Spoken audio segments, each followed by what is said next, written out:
plaisir l'économiste Philippe Herrlin. Bonjour. Bonjour. Merci d'être avec nous, auteur de nombreux ouvrages. Et vous dites, à travers les mesures qui sont en place depuis un certain temps, qu'il y aurait, non pas un projet, mais en tous les cas, que ça peut cibler, que ça peut même détruire justement les plus petits. C'est un livre qui a été écrit par Klaus Schwab, qui s'appelle The Great Reset, la grande réindustrialisation. Klaus Schwab, je ne connaissais pas avant, c'est lui qui a fondé le Forum de Davos.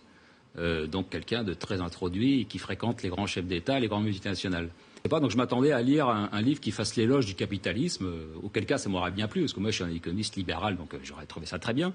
Et en le lisant, je me suis rendu compte que ça défendait au contraire l'étatisation de l'économie, le contrôle de la société, un capitalisme de surveillance que l'on voit se développer depuis que la pandémie est arrivée. Je trouvais ça vraiment troublant. Ça défend un capitalisme de connivence. Ça, c'est un concept qui a été mis en évidence il y a déjà de nombreuses décennies par des économistes libéraux, qui a un travers du capitalisme où l'État et les grandes entreprises font en sorte de s'entendre pour écraser les petits.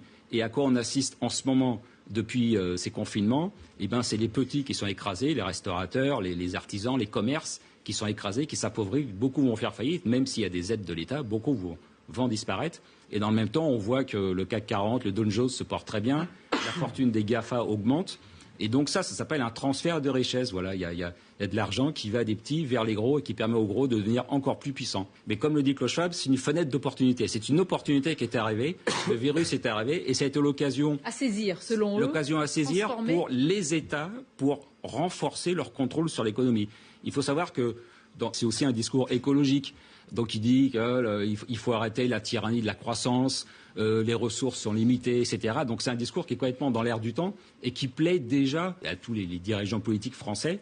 Et puis le livre de Klaus Schwab, il défend l'intervention de l'État. Donc en fait, il fournit des arguments à toute la classe politique française qui aime bien que l'État intervienne partout. Voilà, c'est pour ça que ça plaît et que ceux qui osent le critiquer sont traités de complotistes parce qu'il faut les mettre sous le tapis. Pourquoi est-ce que ça a autant de succès en France et en Europe?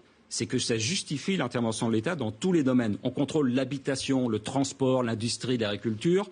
C'est le retour du gosse. C'est le faux nez de l'étatisme.